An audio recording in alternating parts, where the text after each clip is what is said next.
পিতামাতাৰ আচলৰ ধন হচুন বাচা কোনো তোৰ মুখেৰে দেৱালীদৌৰ পালকি আমি পিতা আমি এতিয়া অযোধ্যাৰ দক্ষিণ প্ৰান্তৰ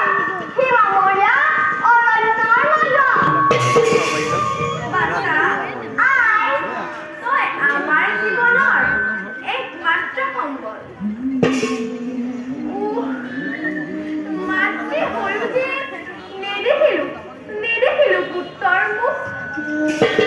কেনি গলি বাচা আই কাষ চাপিয়া তোৰ সুকুমল দেহা আনন্দ লভুৱে এই দুখনি মানুহ বাচা মোৰ শুন তইনো আমাৰ বাবে আৰু কিমান কষ্ট কৰিবি কথা বাচা পিতা আমি অপরাধী তোর আমি তোর কলগ্র হই হিমালয় যে হাসি তুলিছু বাংলা নহয় পিতা নহয় আই তোমালোকে তেনেকৈ নকবালো পিতৃ মাতৃৰ চৰণ সেৱা কৰাটো পুত্ৰৰ জানো একমাত্ৰ কৰ্তব্য নহয় আপোনালোকক সেৱা কৰাটো মোৰ বাবে যে কিমান আনন্দৰ কথা সেয়া মই আপোনালোকক বুজাম কেনেকৈ বয়স আছে আই এই কোমল বয়সতে তই যে কিমান কষ্ট কৰিছ সেয়া আমি কেনেকৈ সহ্য কৰোঁ মইনো কি কষ্ট কৰিছো আই যে পিতাৰ বাবে এই বিনন্দীয় সৃষ্টি দেখিলো যে মাতৃয়ে 10 মাহ 10 দিন গৰ্ভত ৰাখি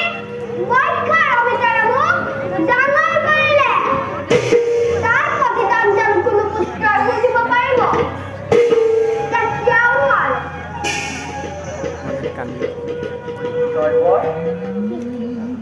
সৰ্বজনীয়ে অদ্ভুত বিচাৰিত তোমাৰ এবাৰে শিক্ষা মানিত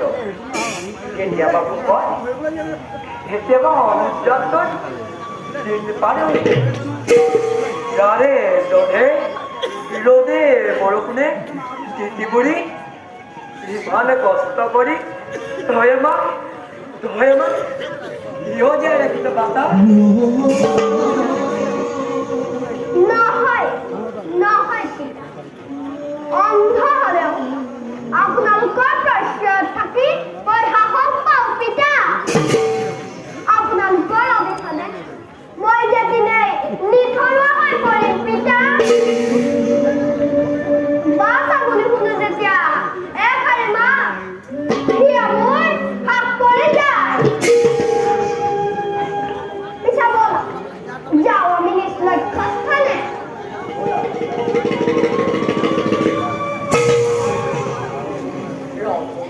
পিতা তইতো কৈছিলি আমি এতিয়া অযোধ্যাৰ দক্ষিণ প্ৰান্তত সীমামূৰীয়া অৰণ্যৰ মাজত কিন্তু কতা শুনা নাই যে কোনো পশু পক্ষীৰ মই সন্ধিয়া নামি আহিল নেকি ধৰা দিবলৈ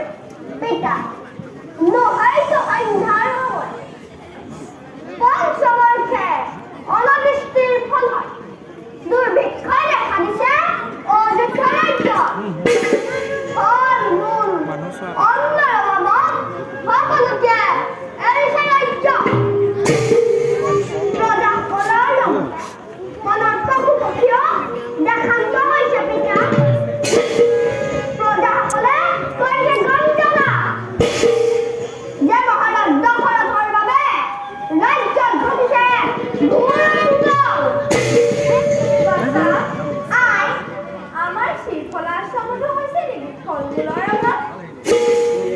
ভিডিঅ' পঠালিয়ে কৰিব আহিছিলে মোৰ শ্ৰীফলাশ্ৰমত হোৱা নাই ফল মূলৰ অভাৱ তথাপিতো মনত